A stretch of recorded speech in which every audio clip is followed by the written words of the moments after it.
What is up, everybody, and welcome back to another episode of the Get Out There Project podcast, a podcast all about just getting out there, trying new things, branching out past your comfort zone. We talk a lot about it on this podcast. You only live once, and so do what you're passionate about. Try new things. Don't be afraid to suck at things.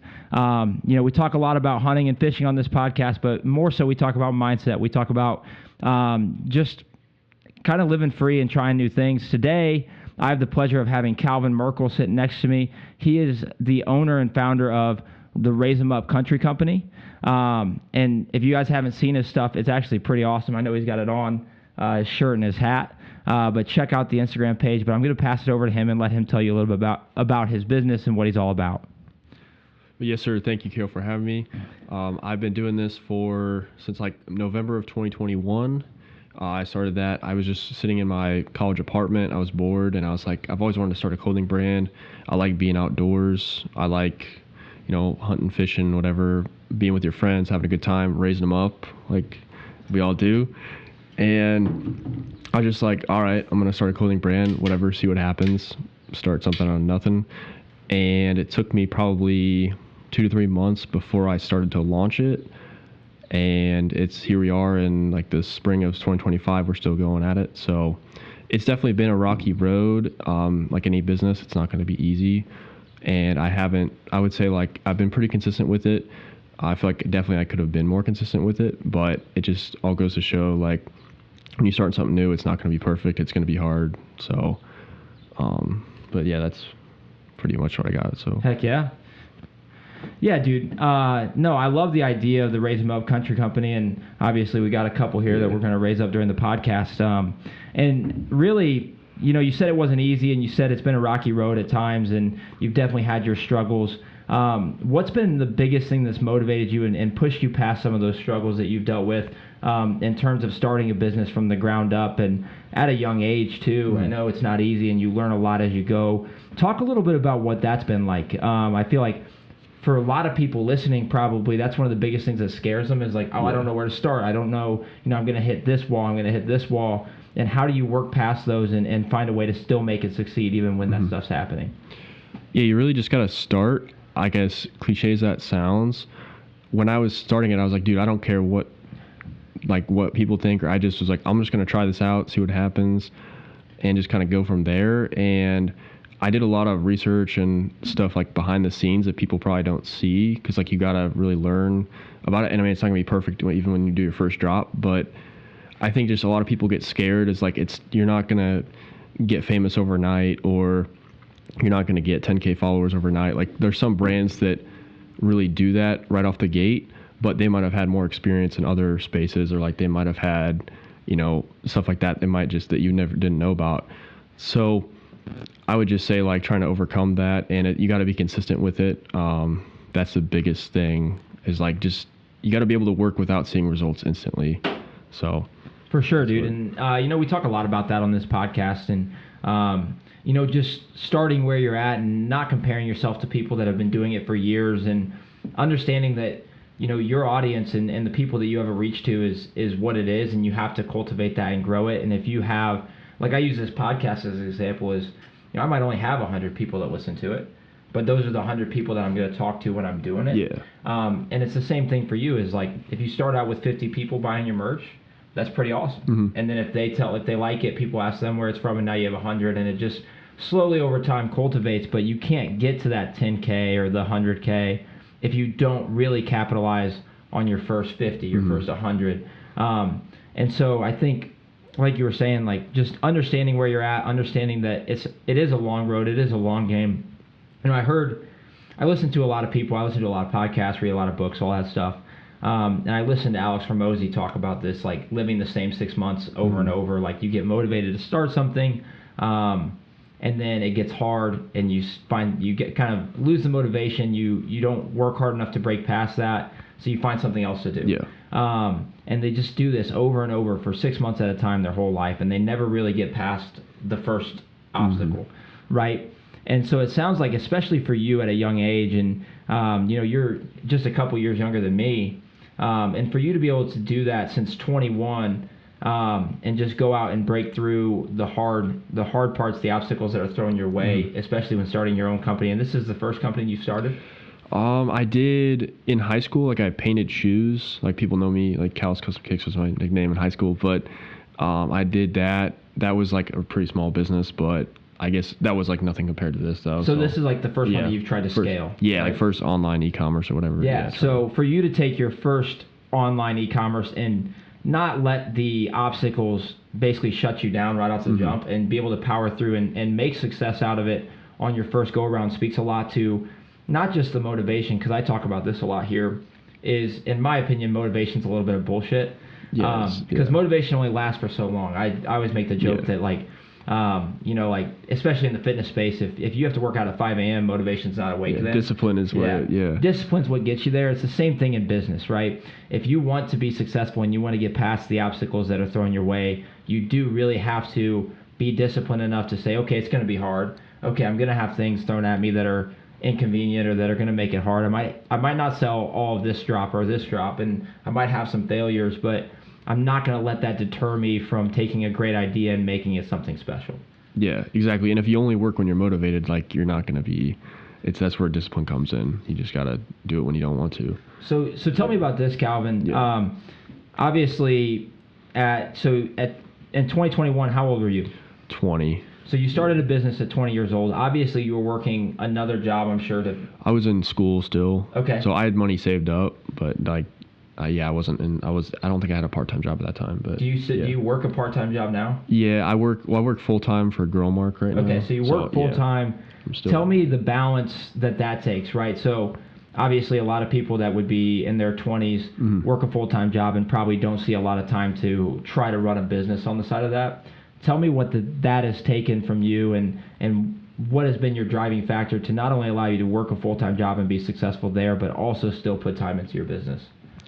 It's definitely hard. It was a lot easier in school, and I beat myself up about this. I wish that I put more time into it in school when I didn't have a job, because otherwise I probably maybe could have done it full-time right out of school. But it's definitely hard, but it's definitely where like your discipline comes in. Time management is like, everybody, I feel like when they want to get off work, they want to hang out with friends or they want to do something fun, but it's like you got to still get your responsibilities, and you still got to get like your responsibilities done, and you got to keep pushing the needle forward. And I just feel like in the back of my head, it's like I see a future outside of working a normal job, so I just want to keep doing it and like keep doing a little bit at here and there at a time. So that's what kind of gets me motivated, like when I get off work or sort of thing on the day-to-day. So let's take it way back to 2021, right? So you want to start a business, and where does Raise 'Em Up Country Company come from? Where does the name come from? What inspired what is now realistically like your Instagram has a good amount of followers. You guys have people that love to rep your clothing. Tell me where that came from and what the inspiration was for Raise 'Em Up Country Company.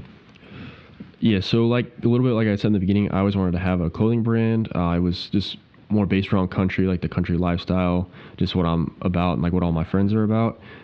And I just was like sitting on FaceTime with one of my buddies, and we were talking about this, and it took me like a week or two to really come up with a good name. That's the thing too, people realize, like they just think they can just slap a name on something and like boom, like no, you gotta really kind of think about it.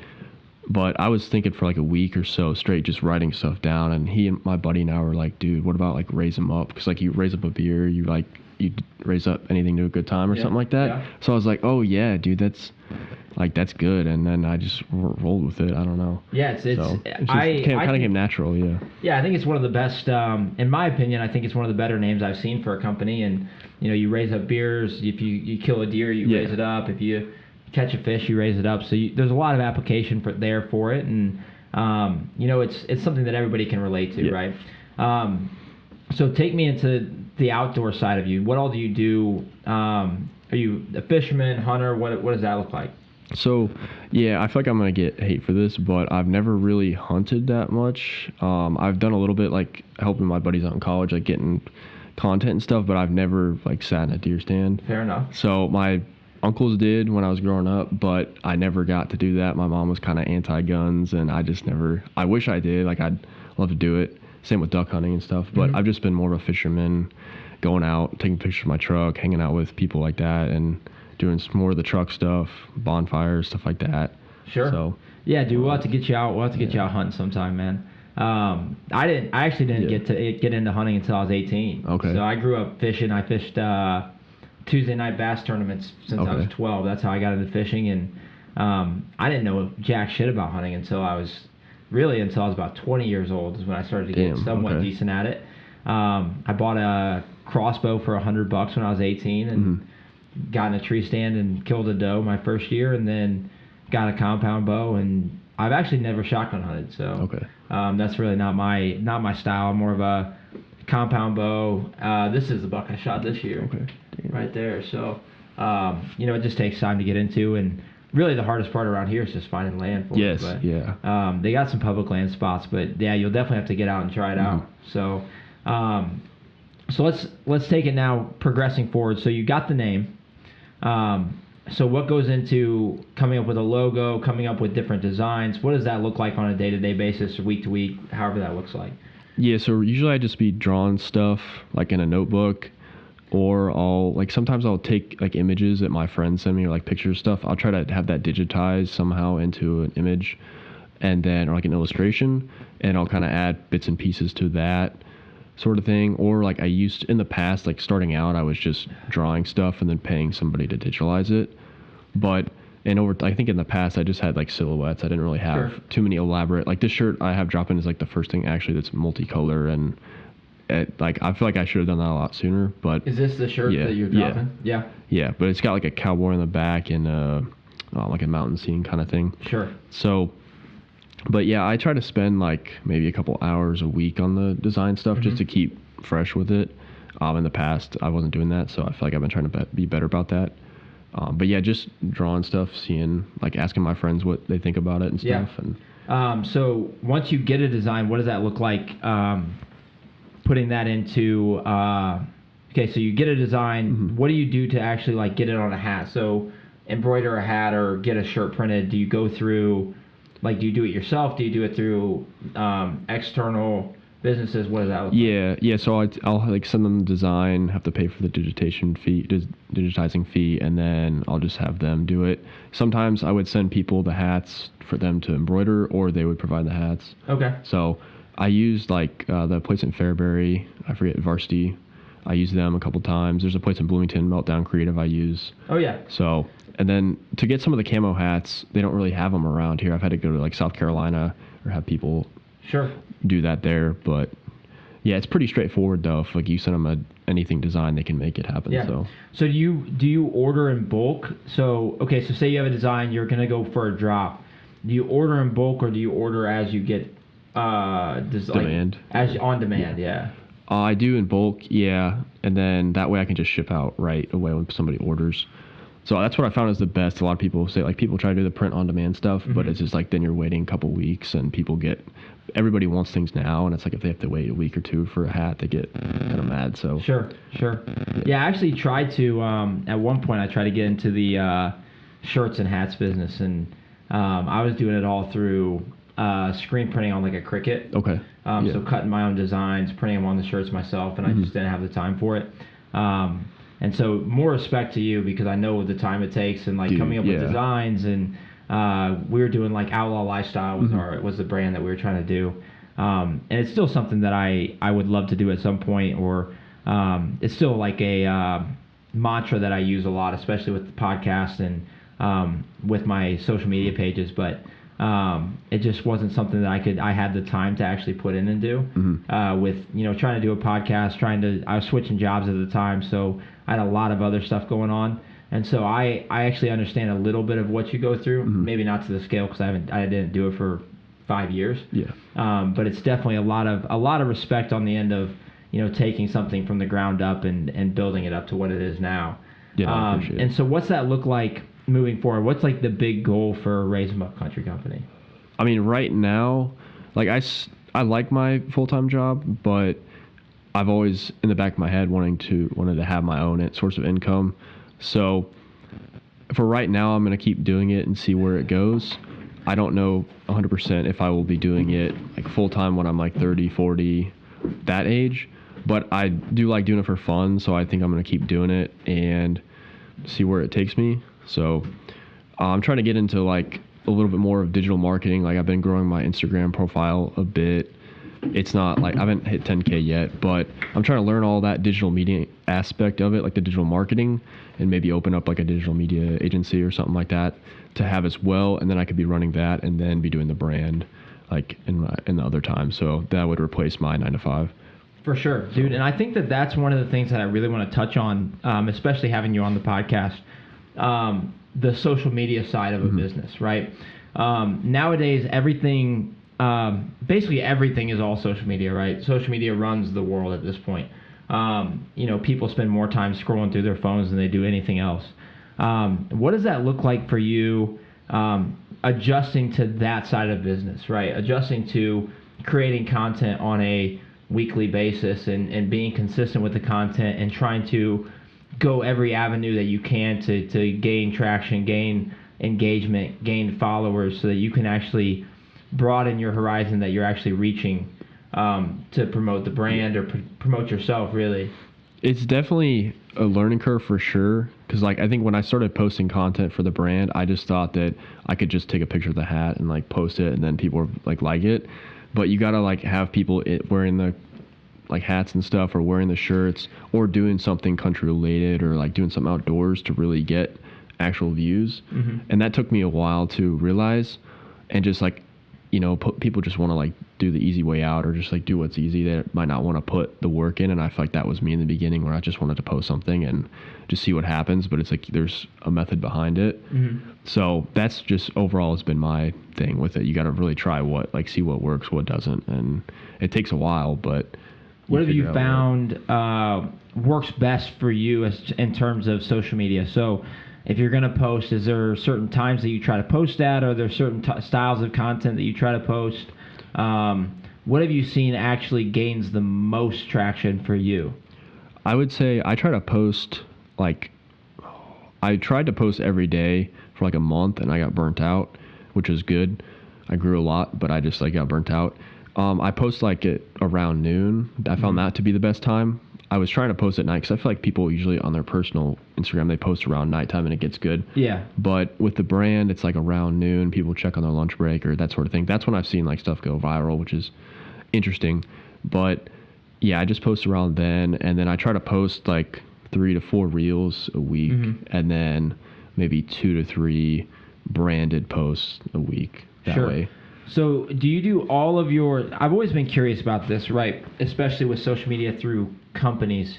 Because I know that there's the opportunity with Instagram or with TikTok to actually promote through paid promotion and stuff like that. Have you done any of that? Have you seen any of that pay off? Or do you do everything just and hope it gains traction on its own?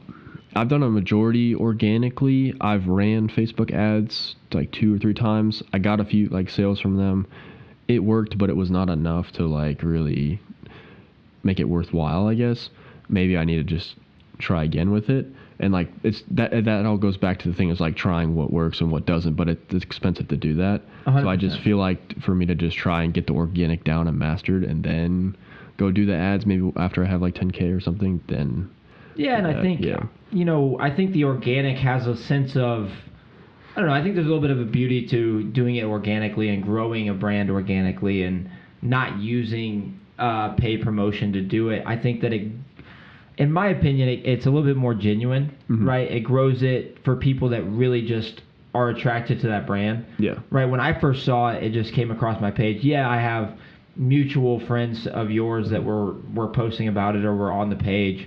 But I found it organically, and it was something that I was like, wow, this is actually pretty sweet, and obviously has led us to this point where we're sitting down and talking. But I think the organic route, I've talked with a handful of people that have been on the podcast about this, is really just honing in on the community that you want and not trying to fake it, not trying to be ingenuine to get followers or to get engagement, and really just honing in on what makes Raise 'em Up Country Company, right?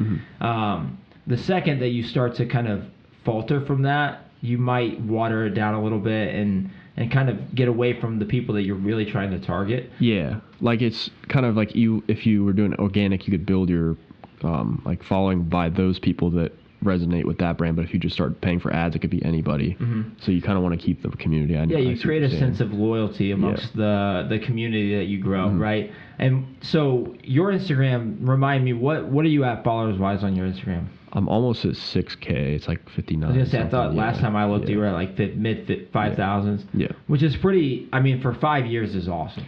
Yeah. Right, because I've been, I grind on my personal page, and I'm only at 1950. That's still pretty good, though. And I've had, once I started taking it a lot more serious, I saw a big jump in engagement and in following, and I still see a bigger jump in engagement sometimes when I start to post more.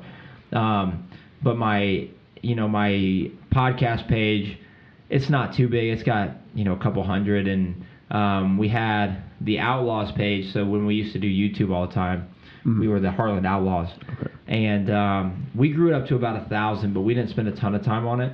And we used a lot of different tactics to try to grow it. What have you seen has been the best route for you to gain followers over the last 4 or 5 years? I sat around like 1,000, 1,500 for probably like 2 or 3 years. Honestly, I just wasn't really trying. I think the best thing is like to have influencer stuff, like rock the merch. That's worked the most, I would say, like to get the most followers. Now I know like with personal brands, stuff like that, it's different. But recently, within the past 6 months, I've just been trying to post more like viral videos or just videos that like engage people, like that are on TikTok or already on Reels. I'll just like reach out to them like, hey, you mind if we repost this on our page? Like shout them out, whatever. People usually like that because they want to see their stuff being reposted. That has worked the best. And then also with me like trying to post videos like people wearing the clothing, trying to engage like in the similar aspects of what those videos would be, just with the content. So that's overall I've seen like the most growth out of. And I'm kind of like, damn, I wish I didn't wait this long to do that. Oh, 100%. Because I've gotten, since like January, February, I've went from like 2,000 to almost 6,000. So it's like, wow, I didn't think that could do insane. that. Yeah. That jump in that short of time is crazy. Yeah. And you said a lot of that's just been through using other people to promote the brand. Yeah, which I feel like in some niches that's not the case, but you still find people that like those videos that are in the same like niche. So then they'll still like be, okay, this page is like they have cool clothing, whatever, like that sort of thing. They like the brand. So that's kind of the aspect I was trying to get at. So like still have the same community, but just try to like target them a different way. Yeah. So and so that brings in a whole different aspect of topic that's really interesting to talk about. And I think it applies, one, to small businesses like yourself, but really just in life in general, the power of networking. And I think that's something that if you can master networking, especially at a young age, right? I'm 25, almost 26. You're what, 24? Yeah. And so especially at a young age, if you can get really good at that networking and really good at the communication side of business, or just the communication side in general, right? It's such a lost art nowadays, where a lot of people our age or younger than us aren't as social. They're not as socially inclined. Their social skills just aren't where they probably should be. And it's a problem that we see across the board, right? And so, when people, I think that we have an advantage over people 20, 30 years ago that spent a lot more time talking face to face. Everybody our age sits and scrolls and sits and does this. And if you can get really good at this style of discourse, right, this style of conversation, or if you can stop and talk to somebody at a, for me, it's a lot of times it's at the store that I work at, or it's at a gym, or it's at the grocery store. It doesn't matter. If you can get really good at these conversations and really good at presenting yourself in a way that people want to work with you, it actually allows you to have a step ahead on almost everybody else at the same age, right? And so what does that look like for you, kind of growing in that aspect? Because that's not an easy aspect to get good at. Networking is not something that you just wake up and you're like, oh, I'm good at networking, I'm good at talking to people. What does that look like for you in terms of growing a business? Yeah, I would say that I'm a social person, but I feel like I'm not the best when it comes to networking. I definitely still get nervous sometimes. I would say I'm definitely better networking like through the phone, just from like social media, TikTok, whatever. But through the business, it's been good to like meet people and stuff like that, and you like gain connections. And with my job too, I have to do a lot of networking to meet people and like grow within the company. So it definitely helps. It kind of goes hand in hand. It kind of like, I don't know, this is my take, but like the stigma with the 9 to 5, people don't like it. And it is what it is. It pays the bills. But it's like you got to take that too. There's a lot of professional aspects from your job as well, like in most careers. So like if they're offering you like opportunities to network or meet people, like you got to take advantage of it, because it just makes it easier. Like if you're talking to a girl or something, like you're going to be afraid, but the more you talk to her, like the more people you go out of your way to talk to in business or whatever aspect, like it just makes it easier. Well, I mean, that's a great analogy, right? So view networking the same way you would view approaching a girl at a bar, right? You're going to be nervous. You're probably not going to know exactly what to say. But the best course of action in that situation is to go say something. Yeah. And see, the worst that they can say is no. The worst that they can do is not want to talk to you. Yeah. And they might just share the same interests as you that you wouldn't even know about. Yeah. And the best thing that can happen is it goes great. Right? It's the same thing with networking, right? If you feel like you have an opportunity to go and build something, right? And so with my podcast, a lot of the people I've had on it has come from networking. So, I just reached out to you over Instagram, mutual followers, and we had followed each other for a while. And so I figured I was trying to find people that relate to the people that would be listening to my podcast. And so I just reached out and said, hey, I didn't know what you would say. And I was just like, hey, I feel like you fit the bill. And I feel like it'd be really interesting to have you on and sit down and talk for an hour to an hour and a half and see what you have to say. And one, it's a really good opportunity to present your brand to maybe people that haven't heard of it. So if you haven't heard of it, check it out, because it's pretty awesome stuff. But it's the same thing. So like I had a guy named Mike Trotter on my podcast, and I met him through networking. He's a personal trainer that has 75,000 followers on Instagram, 100,000 on TikTok, and I'm like, what's this guy? Does this guy have any business being on a podcast that gets 70 listeners? And it's like, well, he might, and the worst thing I can do is ask and get told no. And I learned this at a young age when I wanted to get into fishing more, right? And I'd drive by all these ponds, and I was like, wow, that looks like good fishing. That looks like good fishing. And I was like, well, the only way to find out is to go ask if I can fish it. And I was like, well, the worst thing that they can say is no and chase me off their property, and that's fine. And the best thing that can happen is they say yes, and I go catch giant fish in their pond. And I was like, really, it's either, in my opinion, anytime that you network, anytime that you talk to somebody, you're either going to get a neutral or you're going to get a positive. There's really no negative downfall from trying to network. Is if they say no, like, okay, so if I was going to go ask somebody if I could fish their pond, if they say no, well, I wasn't fishing their pond already, so it doesn't matter. Like, nothing's changed at this point. Same like you refer to, like if you were going to talk to a girl, if you go and talk to them and they're not interested, nothing changes. Yeah, you're still the same. Yeah. You weren't talking to them in the first place. There was no interest on that side already, so nothing's changed. Now, if they say yes, you've now found a positive, right? So now you found either mutual interest, you found some sort of benefit that both parties can see, and you're going to see a significant gain from that. So in my opinion is, people get nervous about networking. People get nervous about talking to people that they don't know. Like I've maybe had a brief conversation with you at the bar before, but I've never really talked to you before in my life. And it's like, we could have nothing in common, but it's either going to be a neutral or a positive when we sit down and talk. And so it's going to be uncomfortable, and this is more so to you guys, is it's going to be uncomfortable to go and network.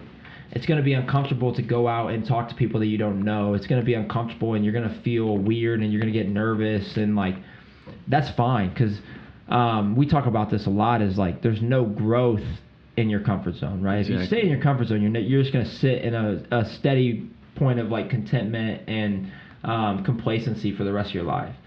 Get out. If you want to grow, you have to step out of your comfort zone. If you want to grow a business, and I'm sure that there's been a lot of times since you started Raise 'em Up Country Company where you've had to get way out of your comfort zone to actually grow it. And for me, within the avenues that I do, my podcast, The work that I do, my day job, all of that. Like, it's not, a lot of the stuff I do is not comfortable, but it creates a better version of me every time I do it, right? I go out and I talk to people that I don't know, and I have no clue what they're going to say to me. I talk to people about their fitness goals, and people get really timid about that, and I have no clue how this is going to go. And it's like, well, the best thing I can do is be myself, be confident, find mutual ground, and try to solve problems. And so if you can do that, networking becomes very easy. It's never going to be the most comfortable thing you do. And it's never going to be like, run of the mill, like, I'm just going to go talk to this person I've never known and be super confident about it. You're always going to have a little bit of like that nervousness. But if you do it enough and you do enough repetition, you get very good at it. And like I say at the beginning of every podcast is don't be afraid to suck at things, because if you want to get good at them, you're going to suck at them at first. If you want a good example of that, go to the Heartland Outlaws YouTube page and watch my first podcast I ever did. I was sitting 3 wide on a couch with 2 of my buddies, and we were talking about fishing, and it was terrible. The camera angle was terrible. The backdrop wasn't great. The way we talked wasn't great. And then now it's turned into this where we have a great backdrop. I'm a lot more comfortable on camera. I have microphones. I have recording equipment, even though it's not maybe a little bit. Today was a little bit of different story, but we got to figure it out. And I just wasn't afraid to suck at it, right? And now I have people that, like, half the people I have on this podcast I've probably talked to twice before I had them on the podcast, and I can sit down and have a great conversation with them. And so if you want to get good at things, go and be bad at it first. Go and push yourself outside your comfort zone. If you want to grow a brand that started at 0 and is now at 6,000, almost 6,000 followers on Instagram and has been alive for almost 5 years, like you aren't afraid to suck. Yeah. Right? And that's the key. You know what I'm saying? Yeah, because at the end of the day, like, you're trying something. It's like the people that you might be afraid of, like, saying something or that sort of thing. It's like you're still the one trying something, going out of your comfort zone. They're just sitting behind their phone or like their laptop, whatever, typing something, or like they're just sitting at home doing nothing. So that's like a good way to think about it. Is like you're trying stuff, you're actually out doing stuff. You're already like 10 steps ahead. Mm-hmm. That's kind of my camera really quick. That's what I try to think about.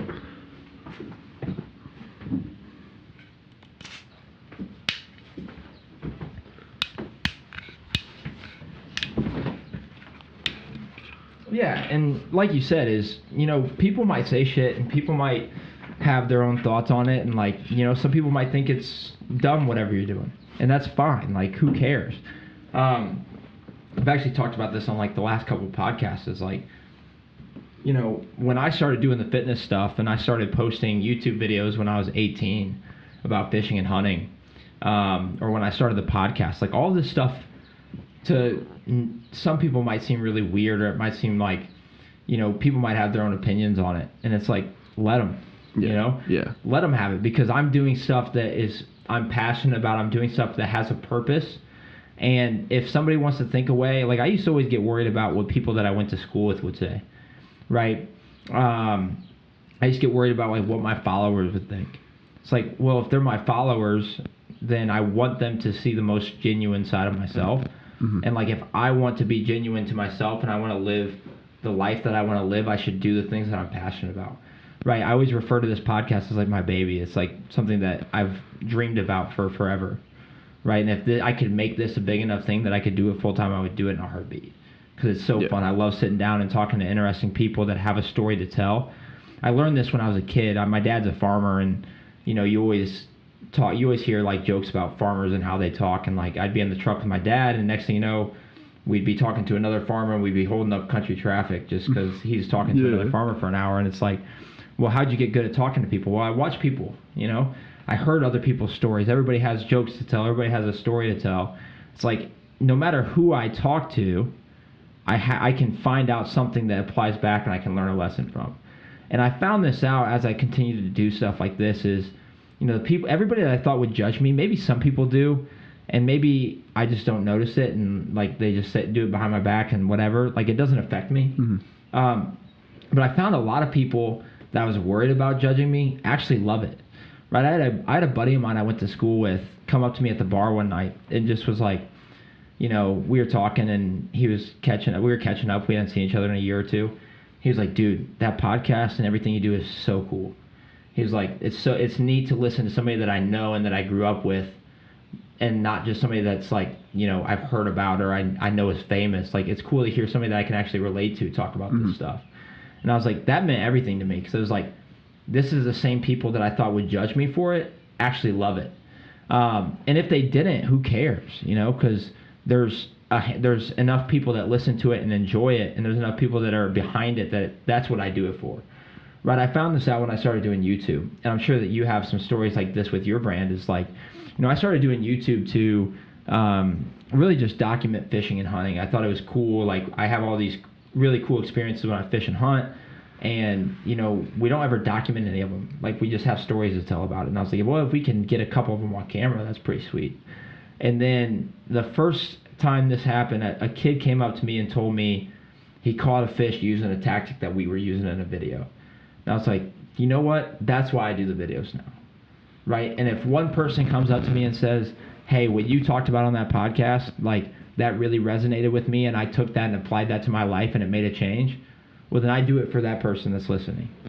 And it's the same. Everybody that has a business or has a purpose in what they do, like, they have a story just like that. You know what I'm saying? Yeah, it keeps you going. And it's like, if somebody random just comes up to you, it's like, dude, like, I remember I had somebody DM me just randomly. He's like, loving what you're doing, man. And then I think ended up like 2 months later, I sent him a hat. And his name's Logan Yoder. He's a couple years younger than me, but he's got like a good following on social media. But I was small at that point. I don't even know if I had 1,000. And I was just like, damn, dude, like, that's why I do it. Like, people are inspired by it. I'm like, wow. So, well, like, I wouldn't have reached out to you if I didn't love what you were doing on Instagram and what you were doing with the brand. Like, I finished up the day I messaged you, I finished up a podcast with Jake Carr, the Portrait Mode podcast. So I did his podcast, he did mine. We did the portraits in here. It was pretty sweet. Well, anyways, we were talking about just being more adamant about going for what you want, getting, like, I was talking about, like, just wanting to find more guests for this podcast, but, like, I just didn't know who to ask. And he was like, well, the worst thing you can do is just ask people. And I was like, no kidding, because that's what I better practice what I preach all the time. And I was like, well, I thought it was you, but I wasn't sure, so I just messaged the Raise 'Em Up Country Instagram, and I was like, whoever runs this account, whoever runs this business, like, I want you on the podcast. Yeah. And now, whatever, a month later, we're here. We're sitting here having a conversation, and that's what it's all about. Is like, if you want to do something and you want it to be successful, you just have to do it. Yeah. You can't have any reservations. You can't have any worries. You have to put all doubt aside. And yeah, it's going to be hard. Like, this podcast is not something that's super easy to do. It's not super easy to line up guests and get told no or have to move dates around and all of that. But it's worth it because I get to have conversations and learn from people that I have on it. Whether it's a guy like you that's my age and has similar interests, or a guy that's a photographer that I don't know anything about and is 20 years older than me. Yeah. I found that it doesn't matter, right? And it all comes back to that same mindset shift. Is like, if you want to do it, you just be disciplined and do it. We talked about it 2 podcasts ago. Is like stacking tape or stacking wins. Is like, we'll just put a little bit of effort into it every single day. How much would that accumulate to in a year, right? For you, it's probably the same story. Is, you don't have a ton of time to pour into your business. You have a full-time job. You were in school when you started it, but you were adamant about doing it, so you put a little bit of time into it every single day, right? Okay, I'm going to work an hour on the design tonight. All right, I'm going to network a little bit today. I'm going to make a post today. And those little things that you've done over the course of 4 to 5 years has progressed to a point where you're at now 6,000 followers on Instagram, which is no joke, by the way. Like, that's, some people might look at that and say, well, I see pages that are at 50,000, and it doesn't matter. Like, you got to get to that to get to, I mean, getting to 6,000 is crazy. Yeah. Like, in the grand scheme of it. And to be still, a small town guy that, has a business that has made it past the first year or 2 is crazy enough. And so it's like, how did you get there? Well, you stacked and accumulated wins over the last 4 or 5 years. And yeah, they weren't all easy to get, and they probably took a toll on you at some point. And there's probably times where you're like, man, I don't know if I can do this. Yeah. And I'm sure you have plenty of stories around that, but it's all about pushing through that and continuing on the journey to success around what you want to do. And that's what this whole podcast is about. Yeah, and I feel like you never know what's behind door number 3. That's what my dad's always told me. He has his own accounting business, and I feel like that's probably what some of mine stems from. But he's always been trying to tell me, he's like, you could ask 99 people, or you could ask 100 people, 99 people might say no, and one person might say yes, and that might change your life. So it's like your trajectory, or that he uses that word a lot. But it's like you never know, like what could happen if you just try. So, and yeah, like stacking the small wins, that's definitely, it's a hard concept for people to grasp because everybody just wants stuff now. They just want the big like end result. But it's like when you just focus on the day to day, you focus a little bit of time here and there. You don't say, oh, I'm going to work 4 hours of this. Like 4 hours could be daunting if you just do an hour a day or a couple hours. You just build it up. That's the best way to grow, I feel like. Yeah, I mean, an hour a day, that's still better. 365 hours a year. Divide that out by 24. There's probably people that are better at math than me that can figure that out. That's days worth of time that you've put in a year, right? But people always overestimate a large sum of time that you can put into something and always underestimate just a little bit of time daily, right? And that's one of the biggest mistakes that we make as people, or that society maybe has pushed, is like, this like get rich quick scheme stuff. Like you always use that as like the example, but it's the same no matter how you look at it. Is like there's nothing that actually supports that. All of that comes from continued work over time. Like I always talk about this in 2 different senses, right? So I talk about it in terms of fitness. So if, say, somebody wanted to lose a ton of weight and they went about a way that would make them lose weight really quickly and they didn't have to change any of their habits, I think that this is one of the big problems with Ozempic, which is a whole different thing. But I agree with you, yeah. They lose all of this weight, but they never had to change any habits. So what happens when they get off? They go right back to it because they didn't have to work to get to the point that they were at. It's the same with like people that win the lottery. Why do a heavy percentage of people that win a big sum of money out the lottery lose all their money and end up right back in the position they were in before they won? Well, because they didn't work for the money, so they didn't know how to actually use it, right? So if you started your business and you became overnight success and had 100,000, 200,000 followers in a month, and you're doing X amount of sales, like what would probably happen if that happened is you'd probably mess up and make a ton of mistakes and then probably be right back to square one in a year. Oh, definitely.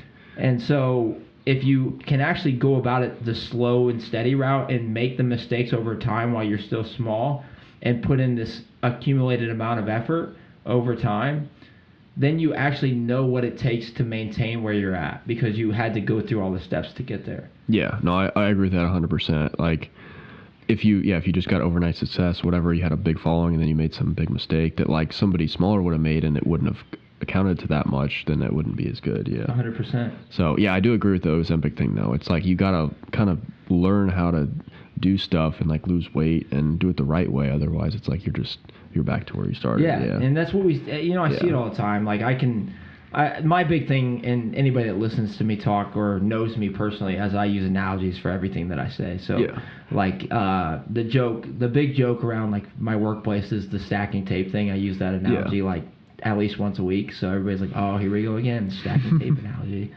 And it's like, but it is the most applicable way to look at it. Like I tell stories to give people perspective. But the same thing applies to anything, right? Is if you want to start to understand things, look for other areas in which you can find relation, right?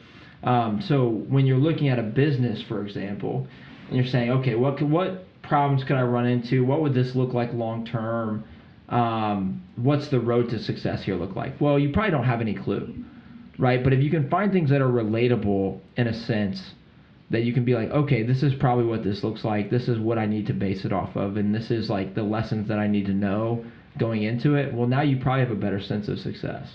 And so like for you, like the what's behind door number 3 is probably something that's been a staple of your mindset since you started. It's like, well, why? Because that's something you can relate to that doesn't really apply to your business directly, but indirectly it makes a lot of sense. Yeah, it's like you never know what's going to happen. Like I just sell in one other store, like I was telling Kale earlier, but I sell in a store in Virginia, and I didn't even know, like, I didn't think I would be selling in like anything other than my website or like locally around my town. But I happen to know somebody. They're like, hey, we want your stuff in our store, and I was like, okay, like all right. So, but it's like you don't know what's behind door number 3. 100%. You never know. So. And that's the big thing too is, and we talk about this on the road to success is, people always have like this big vision of like what success looks like. Like, okay, for you, it might be, all right, success for me is Raise 'em Up Country Company is doing X amount of dollars. We have X amount of followers on Instagram. We have this amount of designs, and we're in these stores specifically, right? Well, if you get so caught up in that reality, that's the only goal, that's the only road to success, well, you know what? You're probably not going to see the success you want to, because you might miss out on all of the other opportunities that presented themselves that weren't in line with what you wanted to do. So what I always tell people is like, okay, your end goal is your end goal. That might change 1,000 times by the time you get there. The incremental goals are more important. Yeah. And like knowing that your effort is going in. So what I tell people is set some sort of a broad end goal, around business more so. I guess if we're talking maybe like fitness or whatever, it's a little bit different. But okay, so for my podcast, I want to have a podcast that reaches and changes a lot of people's lives. I don't have like a desired amount of people that I want to listen to it. I want to be able to have interesting people on the podcast at all times, and people that can come on and tell a story and have interesting things and interesting perspective to give. And I want to be able to learn something from everybody I have on the podcast. That's my goal, right? It's pretty vague, but what it does is it opens up the door for me to not miss any opportunities, right? If I was like, okay, I want to have a podcast that has, 100,000 listeners. I want to have all of like the top guys in the outdoor industry on the podcast, and like all I want to talk about is fishing and hunting. Well, now I've really kind of closed the walls in on what I'm capable of doing with it. It's the same thing with your brand. It's like, okay, well, I want to be in Shields, I want to be in Dick's, I want to be in these places, and like that's my end goal is like, okay, well now you're not in the store in Virginia, and then you're not selling the amount that you are online. Yeah. And so it's such a big shift in perspective. Everybody's like, okay, this is my goal, and like this is the only way I can go. It's like, well, maybe this road's the way that you should go, and you'll actually see more success. Yeah, and like what you were saying with meeting people and building relationships, like you have to do all of that stuff to get to the end goal. And I feel like a lot of people just think about the end goal first, and then they just like, they don't see results or whatever, they don't, like then they just get burnt out. But it's like you've got to build relationships, meet people, like make an impact. That's the sort of thing that actually grows like what you're doing, and then you will see success like later on. Like then you'll be selling in stores, or you'll be like interviewing people that are famous and stuff like that. So sure, it's like, so yeah. Tell me this. So since you started Raise 'em Up Country Company, what is like the highlight of what you've done? Like what's like maybe like the most memorable thing you've done with it? Honestly, I mean, the Instagram is cool that I've grown that. Like my TikTok is not that much. I don't want to focus on the following too much. So I think just overall having like a community of people that like that sort of thing and support it, and they kind of feel like they're together. Like on my Snapchat, I have like a big group story. There's like 300 people on it maybe, but it's people from all over, like Louisiana, South Carolina, North Carolina, Alabama, Illinois, Wisconsin, all over that I've just met, and they're all in the story, and everybody just posts like them having a good time and stuff like that. I know that's only focused on Snapchat. I've been trying to kind of grow that more on Instagram, but that's what I like about it, because everybody's just showing them having a good time, and that's what it's all about. I could care less about the followers and stuff. Like it's just showing people in the community. Like that's what ultimately like builds a brand, I feel like. So that's probably the thing I'd be most proud of, I would say. And that's what I've noticed on your Instagram is it looks like everybody that wears it's having a good time. Yeah. All the time. And that's what, like, we're here to live and have a good time, and I don't know, raise them up to a good time. Like that's what we're here for. So it's like that's all that it means, honestly. So right now, as it sits, how many designs do you guys have? What all does that look like for you guys right now?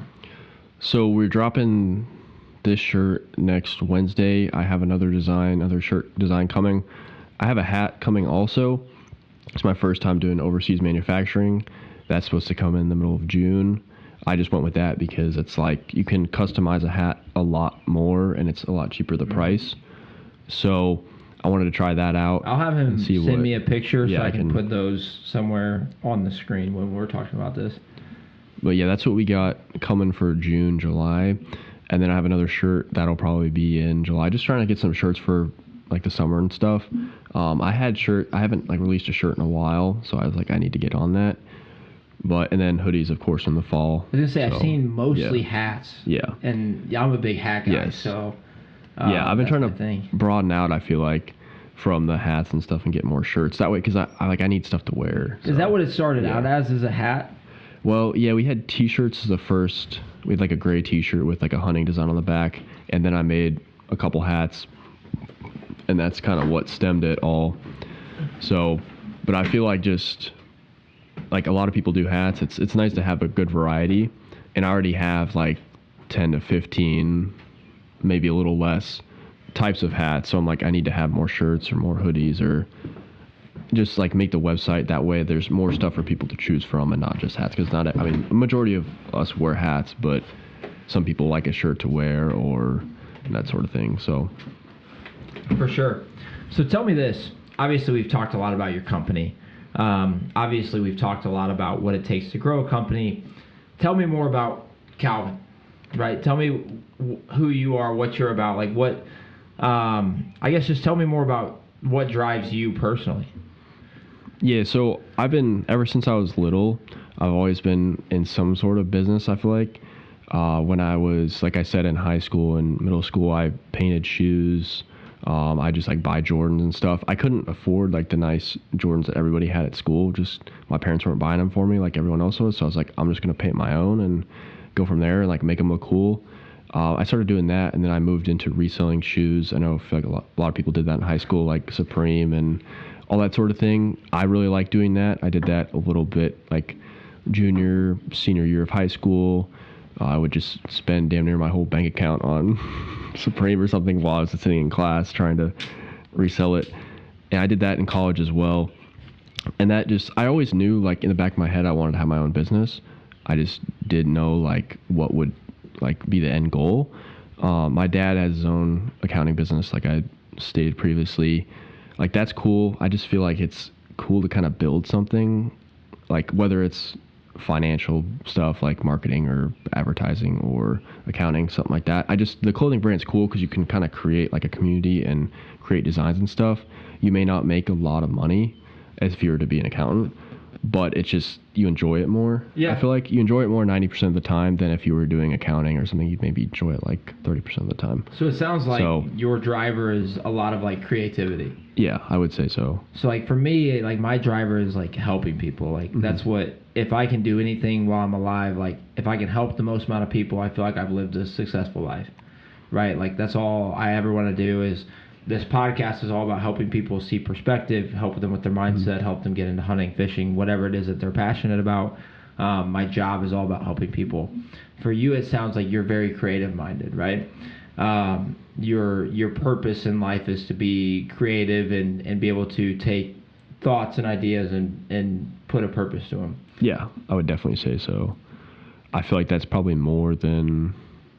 Yeah, like it's nice to help people, but I would say more my focus would probably be creative. Yeah. Yeah, and I think that's an important thing to talk about. Is like, you know, especially for people listening, if you say you're listening, you say, okay, well, I want to get out there, and I don't really know where to get out there at, and like I don't know where I should start. It's like, well, first find out what your driver is. I think that's the most important thing everybody should find out. What drives you? Are you driven by money? Are you driven by helping people? Are you driven by creativity? Are you driven by what is it? What is it that makes you? What is it that makes me, Kale? What is it that makes you, Calvin? Right?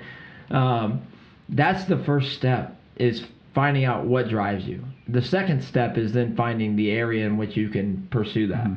So like for me, I did construction. I did pole barn building, and I did concrete. That shit was, I enjoyed. I love working hard. Don't get me wrong. Like I showed up. I worked as hard as I could, sweated my ass off, and would go home sore and tired every day. And like that was fine. But what drives me is helping people, and I felt like I wasn't doing that. Yeah. So then I had to put myself in a situation where I was, because I learned. I was like, well, I don't want to be 55 years old and look back and say, well, what could I have done? Yes. Yeah. And so like the same thing probably for you is like, you don't want to work a job that's, not your purpose and not your drive, and then be, 60 years old and be like, man, if I would have just pursued that Raise 'em Up Country Company idea that we came up with over FaceTime, what could that have been?